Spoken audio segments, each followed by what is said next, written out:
నిర్మల్ జిల్లా బైన్సల్లో కాంగ్రెస్ ఎమ్మెల్సీ పట్టభద్రుల సమావేశం నిర్వహించారు. ఈ సమావేశంలో మంత్రి సీతక్క పాల్గొన్నారు.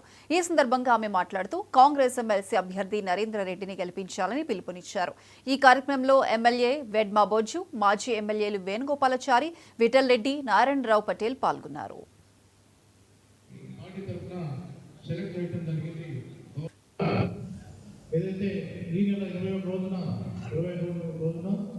ఎన్నిక జరగడంలో ఆ ఎన్నికల్లో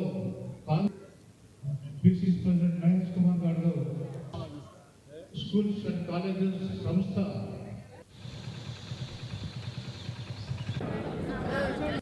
మరియు ఉమెన్ అండ్ చైల్డ్ వెల్ఫేర్ శాఖ మంత్రులు, అదేవిధంగా అభివృద్ధి శాఖ మంత్రులు శ్రీ ధనసరి అనసూయ సీతక్క గారిని అధినేత ప్రభుత్వానికి దృష్టిలో లేకుండా ఆ సమ్మెలకు తీరడంతో కొంత చర్చలలో కొద్దిగా ఇబ్బంది అయింది తప్ప ఖచ్చితంగా మరి ఆయా మంత్రులకు నోటీస్ ఇవ్వడము లేదా వాళ్ళ నోటీసులు పెట్టి మా డిమాండ్స్ ఇవన్నీ చెప్పాల్సింది ఉంది. కాబట్టి ఎప్పుడైనా ఇంకా గత భవిష్యత్తులో కానీ ఈ 4 ఏళ్ళు కానీ ఎప్పుడైనా ఈ సమస్యకు కాంగ్రెసే పరిష్కారం చూపిస్తుంది. ఆనాడు కూడా ఉద్యోగాలు ఇచ్చింది కాంగ్రెసే, రేపు పరిష్కారం చూపించేది కూడా కాంగ్రెసే.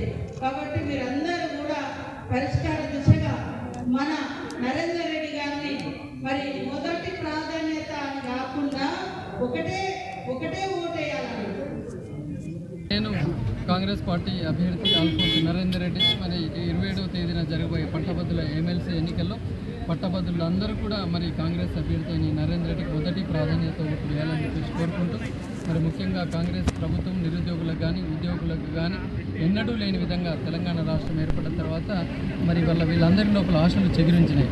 కొన్ని ఉదాహరణలు మనం చెప్పుకున్నట్లయితే మరి ఆల్మోస్ట్ ఆల్ 24 సంవత్సరాల తర్వాత ఇంకా మాకు జీవితంలో ప్రమోషన్లు రావు అనుకున్న వేలాది మంది ప్రభుత్వ ఉద్యోగులకి వల్ల ట్రాన్స్పరెంట్గా మరి వాళ్ళకి ప్రమోషన్లు రావడం జరిగింది. అలాగే ట్రాన్స్ఫర్ల విషయంలో కూడా గతంలో కంటే విభిన్నంగా వెరీ ట్రాన్స్పరెంట్గా ట్రాన్స్ఫర్లు జరిగి ఉన్నాయి. 3170 కింద ఉన్న మెడికల్ కేసెస్ కానివ్వండి, స్పౌస్ కేసెస్ కానివ్వండి, వాటన్నింటికీ కూడా మరి ఆ ప్రభుత్వ ఉద్యోగులకు న్యాయం చేయడం జరిగింది. మరి ఇంకా కొన్ని సమస్యలు ప్రభుత్వ ఉద్యోగులకు ముఖ్యంగా వాళ్ళ డిఏలు ముఖ్యమంత్రి గారు మరి తప్పకుండా అతి తక్కువ కాలంలోనే వాళ్ళ డిఏలన్నీ క్లియర్ చేస్తారు.